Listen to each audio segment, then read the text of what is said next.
Welcome to Creekside Chats with successful multifamily real estate investors.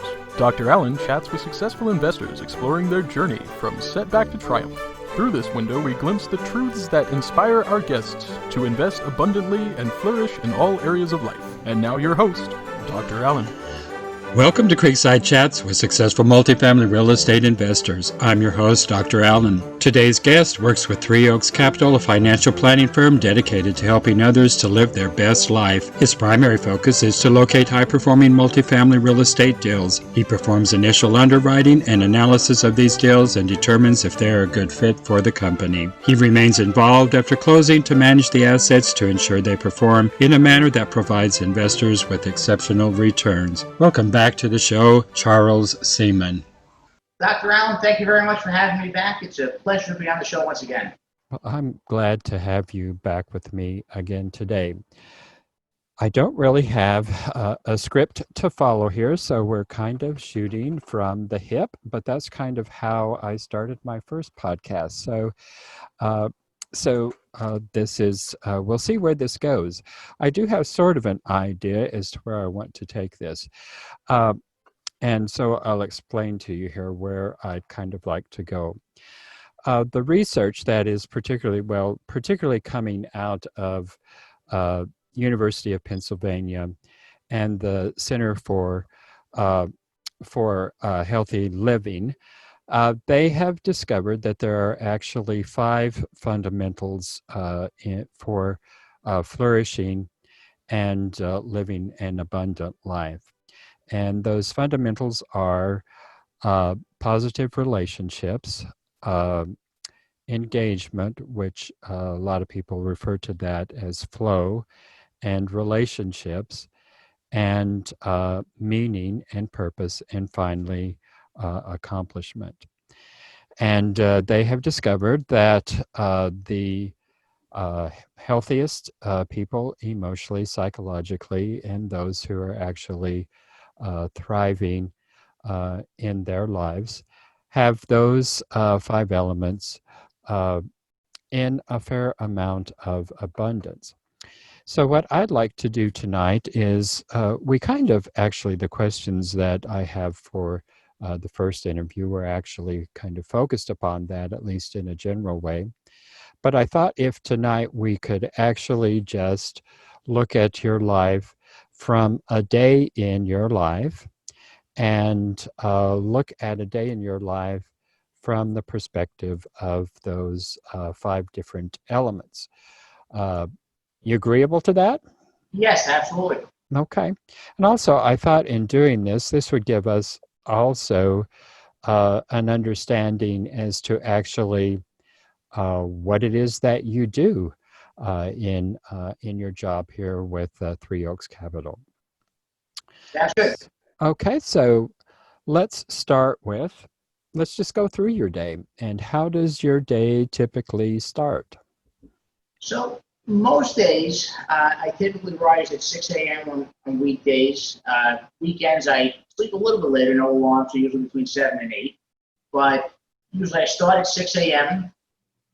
First thing I do is I get up, usually just eat breakfast quick, and then after that, I usually put my computer on and respond to any emails that may have come in from the previous night after I went to sleep.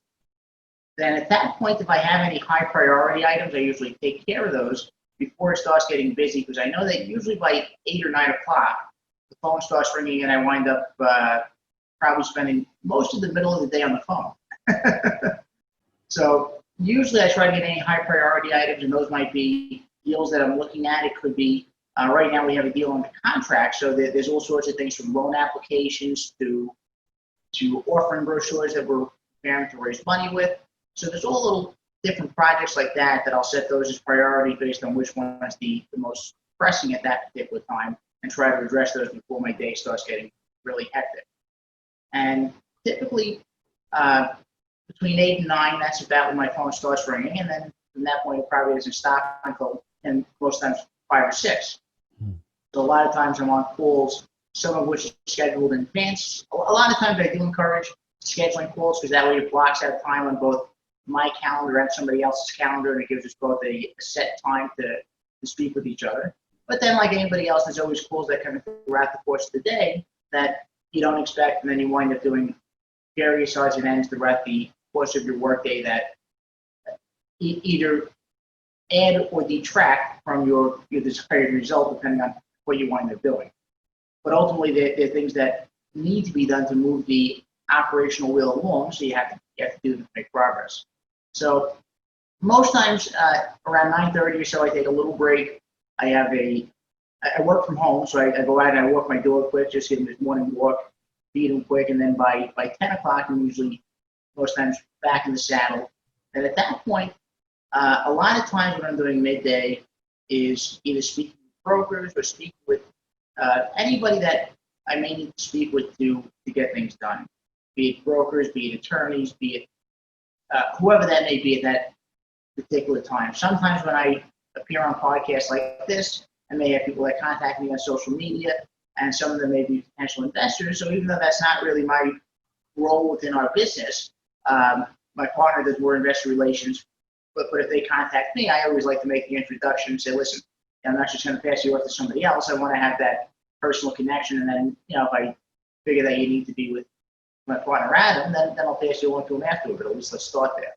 So there's time spent throughout the day where I'm on social media sites like Bigger Pockets and LinkedIn and Meetup, and I'm either posting events or sharing articles or commenting on various forums just to engage with people and stay active, and also to spread my own to spread awareness of who I am and my name and my brand. So that's the bulk of the middle of the days between phone calls, social media. In the COVID-19 era, definitely a lot of Zoom calls and various webinars. One thing that I have found in the last 2 months is that just about everybody's been doing webinars, so you can get a ton of information. So you have to be selective, otherwise you can really consume and watch those all day. But I usually, most days, have at least 1 or 2, and some days 3 or 4, which go anywhere from a half hour to an hour, because right now I think it's very important to absorb information, but important to absorb the right information, so we're putting the right things in our heads to give ourselves the right tools to arm ourselves. So that's pretty much your work day. So how do you finish up your day, generally speaking? So typically, most days, truthfully, I work until I go to sleep. Time I wake up until I go to sleep, and that's probably not always the best way to do it, but it's something I've gotten used to. And I'll take little breaks in between, but it's rare that I'll take an extended break, which perhaps maybe I may need to start doing that at some point, but not yet. So usually I finish my day by going to sleep. So at nighttime, similar to first thing in the morning, is I use that time for things that I need to get done when it's quiet and I can focus. Because the middle of the day very rarely allows me that, because there's a lot going on. So I try to take items that require more time or more care and do those at nighttime, similar to the morning, so I can get those done without constant interruptions. So in looking at that day, that typical day in your life there, and looking at it from those 5 elements there, which element out of those 5, the positive emotions, engagement, relationships, meaning, and achievement, which one of those do you see as being probably the most prominent part of that daily experience? It's a toss-up between relationships and accomplishments. I would say, if forced to pick one, I'd probably go relationships, because I've always believed in real estate and in many other businesses, and even in personal life, relationships are key. It's oftentimes that, anybody can go on Google and look up how to do something. We live in a world where information is abundant.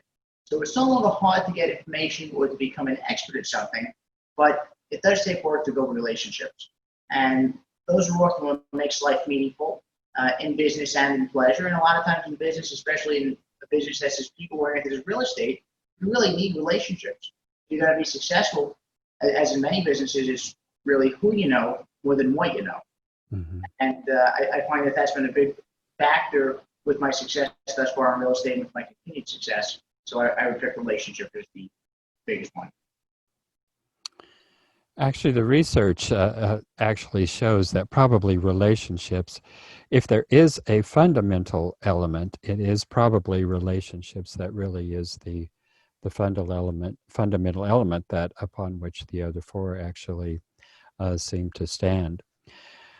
So, so it sounds to me like as you just run through that day there's a lot of people that you are talking with, and all of those could feel like and seem like nothing more than interruptions. So how do you actually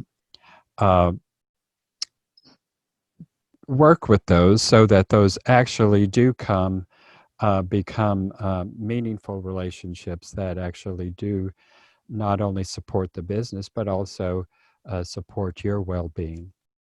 So one of the things I've always been fortunate with for me is that I tend to be a people person by natural personality anyway. So being in a business where I'm talking to people on a regular basis just seems to work with my natural strength anyway.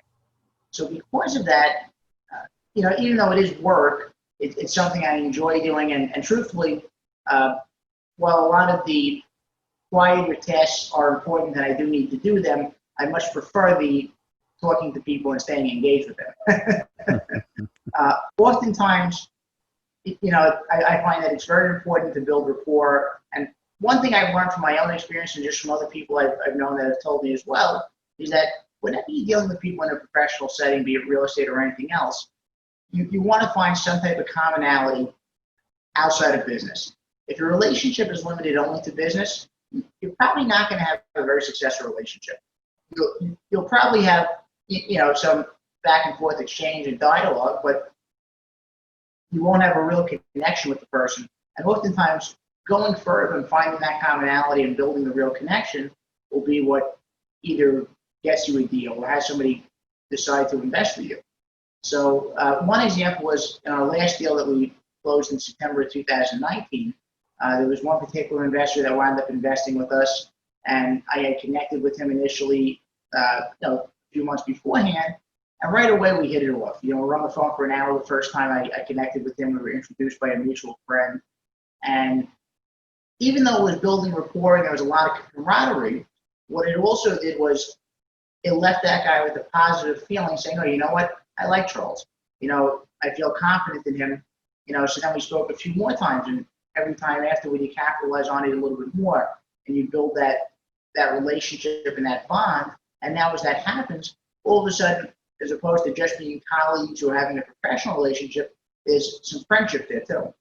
And people are just more confident with people they like. So I think that goes a long way in both producing successful relationships and also making it advantageous in a professional and business sense also. A good example there. So go a little bit deeper into that example there. You were saying that that you were building camaraderie with this particular individual. Talk to us a little bit about really that process of how it is you go about building camaraderie with the person that you've just met. Absolutely. So with this particular gentleman, he's probably about a decade younger than me. So there's some similarities, but obviously there's going to be some differences when you have a little bit of age. But we had similar philosophies, I think, on investing and life and just our views on things. So as he started talking, I just threw some jokes in there because a lot of times I always feel you have to be aware of your surroundings. And sort of as the saying goes, when in Rome, do as the Romans do. So if you see that somebody's receptive to you and your type of humor, then you want to take a chance and go out there and take a risk and see what happens. If you find that the relationship is more distant and cold, then that may not be the appropriate setting because you have to really gauge the response that other people are getting as you're dealing with them. So this particular guy, I could tell right away we had connected, and he was talking about his views on himself professionally and just how he viewed things with money and investing. And I realized right away we had a lot in common. So initially I threw a joke in there, and then from that point we started talking about various things like Robert Kiyosaki's Rich Dad Poor Dad and a lot of his philosophy, which for me and probably for many others in this generation has had a great influence on their financial philosophy. And again, not to promote him, but I've always been a believer in a lot of the things he does, and I tend to agree that a lot of his financial philosophies make sense, so I've always resonated with them. So stuff like that we connected with right away, and then lo and behold, we started exchanging stories and just talking about different things along those lines, and next thing you know, we're an hour into the phone call. And it was a phone call that he works long hours like I do, so it was kind of outside of normal hours, but it was something that I looked at as a good investment, because now what you did is you built rapport and you built social capital with that person. So in terms of relationships bringing meaning into your life, how do you, outside of business, are you able to sustain these relationships in a personal way as well as a business way? So a lot of the relationships I have at this point are definitely a mix of the two. I do have a lot of good personal friendships and relationships. For myself, most of those are up in the New York area, which is where I spent most of my life, and I just relocated to Charlotte last year. Since I've come to Charlotte, part of my purpose for being here was really to be more business oriented, so that's what I've done. But conversely, it hasn't really left me an abundance of time or I guess even desire to really go out and build personal relationships the way that I should. So since I've been down here, most of my relationships are probably blended between business and personal, because the business ones kind of become the personal ones, just because that's what I'm seeing and that's what I'm around. And to me, an important part of any relationship is just being in contact with somebody on a regular basis. And whether that's every day, every week, every month, whatever it is, you don't want to be a pain in the butt, and that's personally, professionally, but you want to find the sweet spot for that particular person, and then make sure to follow up and be consistent. Relationships are never built in one fell swoop. It's always in consistency and repetition and doing the same thing over and over again and being there for somebody. Yeah. Well, very good.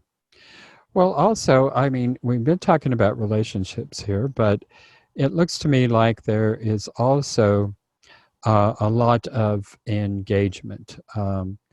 And we talk about the runner and the runner high and how that is actually a flow experience. But I'm wondering if, in conjunction with a lot of your experiences in terms of these relationships, I wonder if you're not really experiencing that sense of flow as you engage in that process of developing the relationships, and actually in that process of actually meaningfully being a part of those relationships. I would say that I agree with you. One definitely does lead to the other. For example, with the deal that we have on the contract now, that deal came from a broker relationship that we've been building for months.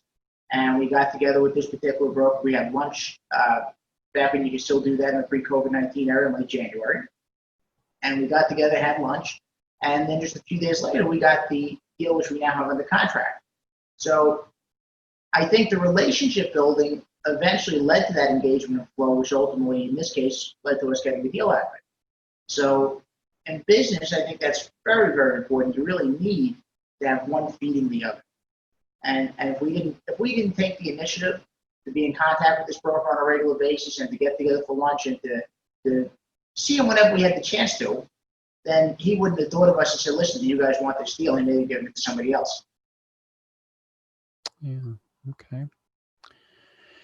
Well, also, then I also am wondering about your positive emotions. So talk to us about oftentimes when we're involved in a flow experience, we're not really aware of the emotions that we are feeling and experiencing. It's only after the experience is over and we're reflecting upon that experience that we realize that, yeah, that was an enjoyable experience. So talk to us, do these engagements with the people that you're dealing with, do they actually bring you positive emotions? The ones that I deal with on a regular basis, definitely. There are some relationships that do not bring me positive emotions, and my best suggestion with that, and what I do personally, maybe not the best suggestion, but my suggestion, I should say, is that I try to minimize my dealing with those relationships. I deal with them more on an as-needed basis than on an at-will basis. So there's a difference with somebody that you have to deal with and somebody that you want to deal with. So generally, I try to make the people that I have to deal with also be the ones I want to deal with. If it doesn't work out that way, then you just accept it, take a step back, take a deep breath, get yourself back on course, and go from there. Yeah. So how do you deal with those people that don't bring you those positive emotions? I mean, we all have to learn to deal with those people. So what are some techniques you use to deal with them? So everybody has different stress relievers, and I think that it's always good to have an activity or an exercise you can do that helps you lower stress. And for me, there's different things, one of which is sometimes just playing with my dog. Sometimes I'll take a step back, take a little break in the day, play with the dog, and say, you know what, it releases whatever endorphins it needs to, gets the energy out of there, and then maybe I'm in the right frame of mind. Sometimes it may just be as simple as, being I work from home, I guess I have this advantage. I'll take a quick minute, just think about it, say, okay, what happened there? How do you leave this type of situation? And figure out what do I need to do to clear my head and be productive. Because the last thing you want to do is carry those emotions with you, because then it affects your work and your performance and everything you do. Yeah. Good suggestions there. Yeah, and it's nice to have those little pets around for those kind of things there. Oh, They're yes. wonderful stress reducers. Yep. Sometimes. My little dog, my little dog has gotten to the point where he is much more of a stressor than he is a stress reducer. He's 18 years old, and he's a little terrier mix of some sort. So he's always had these idiosyncratic personality characteristics, but as he has gotten older, they have just become more extreme, and so he can be a handful to deal with. It's similar to humans. I think there's a lot of commonality there in how we behave as we get older. A lot of times our tendencies tend to be exacerbated, be it for good or bad. It seems that way, doesn't it? For those just tuning in, my guest today is Charles Seaman, and this is a follow-up visit we're having with Charles, and we're having a really interesting conversation today about really the 5 pillars of well-being, and we're discussing how those work into a day in his life. So we have talked here about relationships and positive emotions and engagement. And I think what I've seen from actually doing all of these podcasts, I think that most of the people I've talked to are, well, they're successful people. That's the name of the podcast. And so that's who we're dealing with. So they've had lots of achievements in life. And so that, I think, is one pillar that's pretty common to almost everybody I talk to. And we're going to close here once again with this pillar of meaning and purpose. And last time we were together, you talked some about that, but I'm going to give you a few moments here to talk a little bit more about what brings you the ultimate meaning and purpose in your life. So the biggest purpose I would have is giving back, because I think with anything in life, it gets to a point, and I'm not at this point yet, but I hope to be there, where you can only accomplish so much, and then eventually it's about what do you leave behind when you're gone. And, be that money, be it knowledge, be it wisdom, whatever it might be, why is the world a better place because you lived? What is it that you did that left an impact on future generations and allowed them to be better because you were here? And sometimes that may be on a small level. It may just be 1 or 2 people, maybe people in your immediate family even, who benefited from you being here and the impact you had on them. Sometimes it can be a bigger impact. We have an impact on 1 million people. So that's going to vary from person to person. It's going to really vary based on their own tendencies and how much they want that money. So for me, one goal that I've always had is to really eventually be able to be in a position where I can spread financial education. I think it's one of the great shortcomings of our education system, perhaps from bias that I have from Kiyosaki's teachings also. But I think our school system does a poor job of preparing people for the real world and for the financial world. So if I could find a way to eventually start a nonprofit that we do that, I would love to have a way where we can spread it to the masses and be able to give them that knowledge that they're not getting in the school system. I think a lot of people will be much better off, and our country as a whole will be much better off if we had people that were informed and made informed decisions rather than irrational and emotional ones. So that would be my biggest way. In addition to that, I've always had a fondness for animals, so I probably would like to do something to give back to them also. But then it wouldn't be financial education, but probably something different. But really, it's giving back, because at the end of the day, you know, it's, as people say, you never on your deathbed saying, "I wish I would have spent more time in the office," or "I wish I would have done this, I wish I would have done that." It's usually the things that you didn't do, or the ability to help people that you didn't take. So you don't want to look back and realize you squandered talent and squandered ability. And if you're given the talent and the ability to go out there and do that, then you might as well do it to the fullest potential. Well, it sounds like you're well on the way to accomplishing that, and I certainly agree with you. You know, I think our teachers in our educational system do a very good job of what they do, but you know, they didn't come from wealth. The wealthy people aren't out there in the school system teaching, and so the teachers themselves don't know how to generate wealth, and so since they don't know how to generate wealth, they of course are not going to be able to teach that to their students. So that's a worthy goal, I think, and certainly there's a lot of people who can certainly benefit from that. And the earlier they learn it, the better.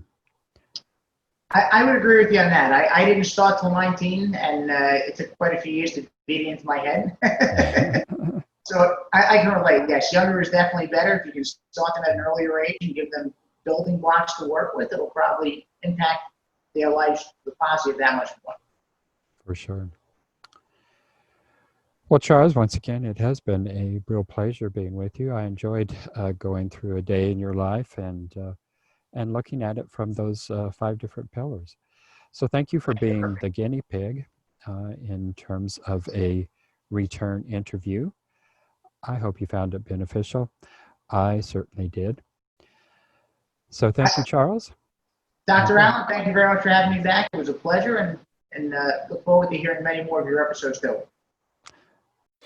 Thank you for tuning in to Creekside Chats with successful multifamily real estate investors, brought to you by Steed Talker Capital. Steed Talker Capital works with both new and established investors nationwide, creating opportunities to flourish in all areas of life. As part of our efforts to make the world a better place, Steed Talker Capital contributes to activities and organizations committed to better understand the equine. These endeavors attempt to enhance the human treatment of horses worldwide. Steed Talker Capital, working for a world where all creatures great and small flourish abundantly. For resources to enhance your well-being through multifamily real estate investment, connect with us online at capital.steedtalker.com.